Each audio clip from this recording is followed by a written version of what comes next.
In A Man of Awesome Power by Naguib Mahfouz, two central themes are apparent. One is the corrupting nature of power, and another one is abuse of power. Well, if you look at the first one, we see a good person who gets power, then becomes bad or misuses the power he's given. When we look at it from the angle of abuse of power, we see someone who is given power and then they misuse it.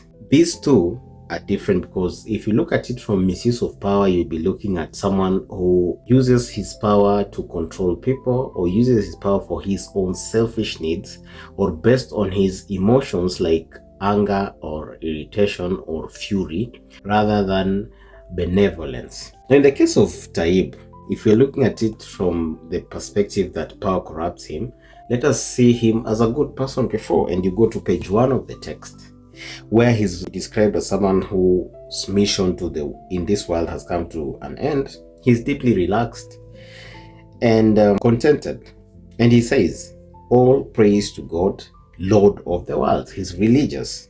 We're also told that he had generous health insurance and more than adequate pension. And then he lived in an apartment that he owned in Nasser City, which he had won as a reward of many years of service abroad. By the way, Nasser City is in Egypt, Cairo, Egypt. He had 4 daughters who had each been married. That shows a good father-in-law. There's nothing much for him to do than just spend his evenings with his wife, watch television, and read the newspaper and listen to the radio channel devoted to the Quran. He's generally a good person and a religious person. Being religious doesn't make one good, but in this case, he's both.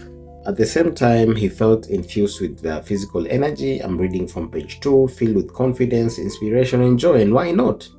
He was a good man. Even the author says that Taib was a good man. His sins were forgivable ones, pious and observant. He was a lover of virtue who lived his life despite his modest status as though he bore on his shoulders the worries of the world and of people everywhere. And then we're told that he recalled his benevolent dreams for his country and the planet. This is a person that was generally good and had benevolent dreams. But something happens when he gets the power. When we're discussing misuse or abuse of power, we talk about him getting too much power. You have to go back to page 1 and quote, "From this moment onward, and for as long as God wills, you shall have the power to tell something be, and it will be.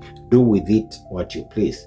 The apparition that came to him gave him too much power, absolute power. So that is part of what you can quote. And then the fact that he kept commanding the television to change channels and ordering rooms, chairs to rise in the air and return to their original places. The fact that he could do that also is evidence of the power. Now let's discuss the first incident of misuse of power.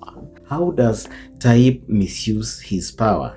That is a taxi incident. Now for a student, they must actually mention that he gets the awesome power and show proof that indeed it was absolute or too much power. But then they must also talk about how he hails the taxi. Then the driver waves his hand at him in haughty refusal. And note that this is not the first time that such a thing happens to Taib, but his irritation now is greater than in the past, which means he has been corrupted by the power. And then he considers making the man suffer an accident. Then he says that whoever is given power like mine must only use it for good. But still his anger gets the better of him. You have to note 2 things: the irritation and the anger, which means he was good before, but now he's just an angry man, someone who can easily get irritated, and that's not what we want. When we are guiding children and we are teaching them values, we tell them to be slow to anger. And then he stared at the rear wheels. The candidate must actually mention that and Both of them exploded suddenly like a bomb. They have to quote that directly in order to show the examiner that they actually read the text and they know what they are saying. Another important aspect is that the kid or the candidate must cite the driver's frustration, the way he drums his hands together in frustration. And it says that the driver pulled over and drumming his palms together in frustration, glanced back and forth at the two shattered tires. Both at one time, he exclaimed those three things: drumming his palms together in frustration, glancing back and forth, and exclaiming that both at the same time, showing the intensity of his frustration, showing how Taib had really made the man suffer. Then now look at Taib's reaction.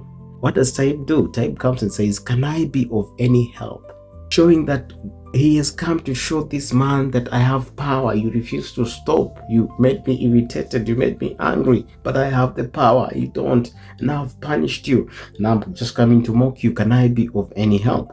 And then he glared. As much as he's talking about him being of any help, the book says, but his unknowing pupil glared at him, resentful and enraged. Those emotions are not associated with a good person, a pious person, a man of virtue. It's very, very important to answer the question in the context in which it has been asked. The reaction of the victim and Taib's reaction. Look at the actions of the characters and their reactions. In short, give sufficient textual details in order to earn full marks in such a question. If you have any question, please remember to drop it in the comments.